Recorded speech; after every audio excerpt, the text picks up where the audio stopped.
Hello everybody, welcome to Lido Fine Art, and today's video is going to be a ghost story of sorts. It's not my ghost story, it's basically about the Harrisburg State Hospital that had been built in 1851.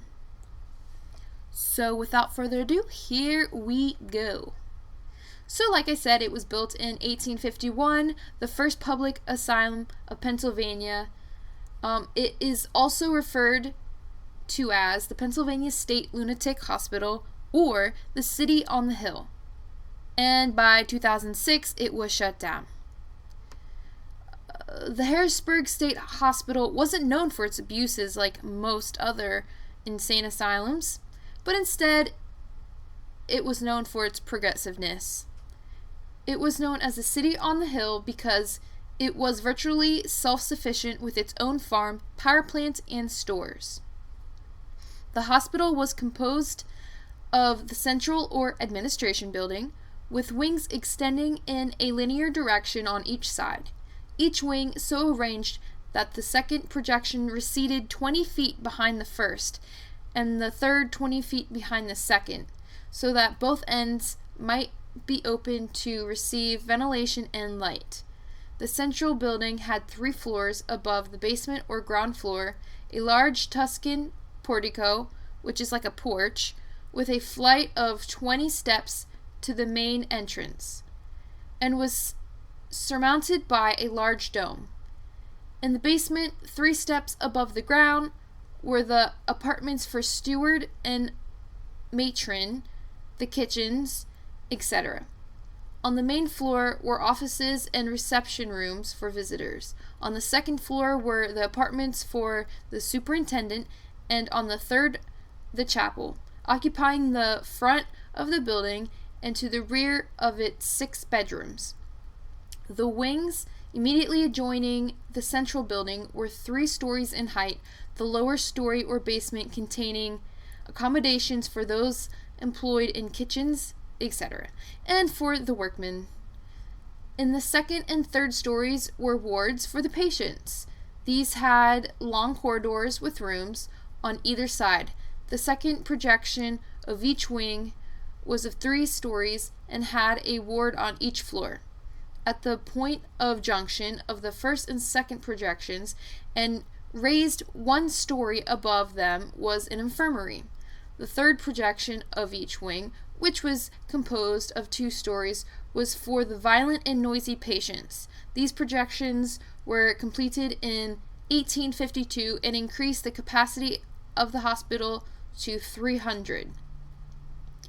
80 feet to the rear of the central structure was the building for bakery and laundry. In the cellar of this were the boilers for generating steam for warming the hospital and the rest of the rooms, with room for storing 150 tons of coal.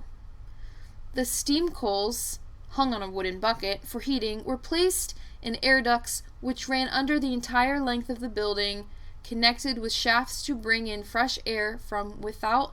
This impinging on the coils became heated and passed through flues into the various parts of the building. The hospital was lighted with gas supplied by the Harrisburg Gas Company.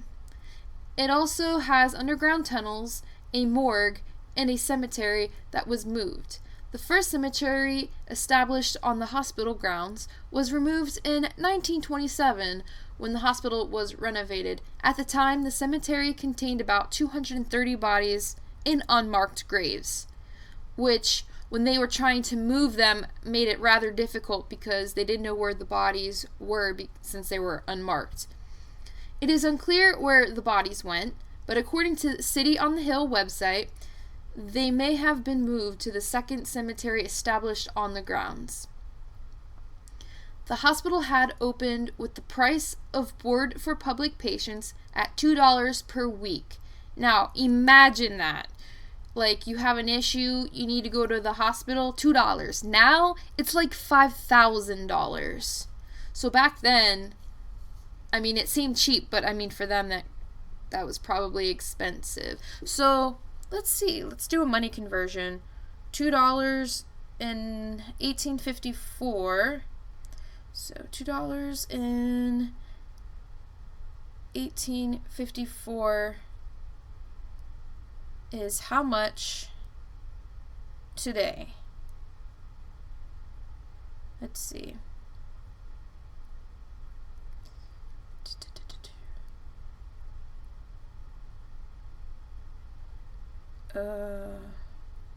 Let's see.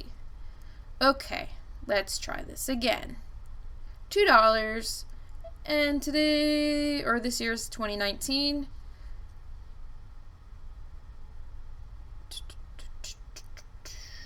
Where is it? Okay, so $2 back then was equivalent to $60.99 today. So even still, that's pretty cheap.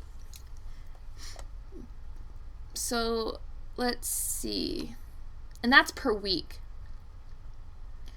And then it was raised to $2.50, and then in 1859, an act of legislature enabled the hospital to collect outstanding debts from a number of the counties. In 1883, the charge was $3 per week. In 1907, it was increased from $3.75 to $4.25 per week, according to the act of legislature by which the counties contributed $1.75 per week, and the state supplies the balance $2.50 for the care and maintenance of each patient, plus for the ongoing expansions that they had been working on. Now, during the Civil War, when Camp Curtin was located near the hospital, 1861 to 62, the hospital took care of recruits that were sick while also cooking their meals, allowing them to do their laundry and take baths. There was overcrowding due to the fact that pretty much all the other asylums just happened to burn down, and so all the people that had been put over there were brought back to the Harrisburg Asylum. Now for the ghosts, the part that everybody actually wants to listen to. And just so you know, guys, all this information will be linked down below. You can find where I got this information in the links that I provide. So back to the ghosts. Ghostly reports include the full spectrum of ghostly activities, from screams, shadowy figures, disembodied footsteps, unexplained noises, and moving objects. The two areas of the hospital that are supposed to be most haunted are the morgue and the network of tunnels underneath the hospital. Now, I understand the morgue because, that's where all the dead bodies go to first, right? And then the tunnels, I don't know why. Maybe people died under there, or maybe it had to do with the fact that on the property there are a lot of unmarked graves, and of course you have patients dying. You have people dying from the war and sicknesses and whatnot. And as I looked for this information, I couldn't find a body count, so that's all I could find for that. According to the website PAHauntedHouses.com, blood-like stains randomly appear found on the floor of the exam room in the morgue without any discernible cause. Meanwhile, in the tunnels, shadowy figures are the norm. Which, that's kind of creepy. It's already dark down there. Now, John G. Sabel, hope I said that right, featured the hospital in his book Haunting Archaeologies, The Still Unexcavated Fields. Sabel stated that when he worked in the office building, his MP3 player would increase in volume without him touching it. He writes that this can only happen if the toggle control is moved. When that happens, a blue light illuminates the dial, indicative of a change in volume.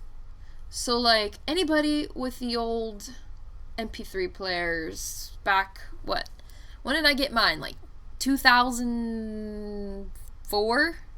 Around there, early 2000s is when they came out. Pretty much every kid had a MP3 player. And then he says, I have seen the dial light and heard the volume increase simultaneously without touching the MP3 myself. The ghostly history of the hospital was enough to get it featured on an episode of Ghost Lab in 2010. The episode featured a lot of, did you hear that? Commentary regarding things not audible to the viewing audience and a couple of sketchy EVPs that some of the team members admitted they couldn't understand. It was then decided that the EVPs was a woman saying Peter and Annie. As required by the laws of TV ghost investigations, the investigators returned to the site so they could yell demands at the ghost. So an example of that, and I'm not saying that this happened on an episode of Ghost Hunters, but if you ever watch Ghost Hunters and you got Zach Baggins or Bagans, I think it's Bagans, he starts saying, oh hey, if you're so tough, why don't you do this? Show yourself. And you guys, while that might be entertaining on TV, it's not a very smart thing to do, because the last thing you want to do is threaten or disrespect an entity, because you might get your wish and they could friggin', scratch the crap out of you. Why would you want that? I mean, sure, it looks cool on TV, but why would you want to mess up, you could hurt yourself, or it could be really impacting on your health. But anyway, the demands were enough to get the ghost to whisper a third name, one they claimed was that of a former employee who was still living. For some odd reason, the woman refused to answer the phone when they called, and we never learn why a ghost might be saying her name. Go figure. One other interesting thing to note about the hospital is that it was used as the setting of the 1999 movie Girl Interrupted. In fact, the administration sign that still hangs is left over from the movie. Today, some of the buildings are being used as office space. Permission is required to explore the buildings. The property is managed by the Department of General Services and is accessible from Cameron Street and Elmerton Avenue. So, yes, I believe they do offer tours once in a while, but yes, like it said, you do have to ask for permission to do your own investigations. So yes, that was it. What do you guys think of this hospital? Would you guys visit there? I don't know if I would. Especially with the dark figures and stuff. I don't know. I try to stay in a positive environment so I don't get haunted. So if you guys have any questions, comments, and concerns, please leave a comment down below. And I will be seeing you, today's Tuesday, so Thursday. So yeah. See you guys around. Peace out.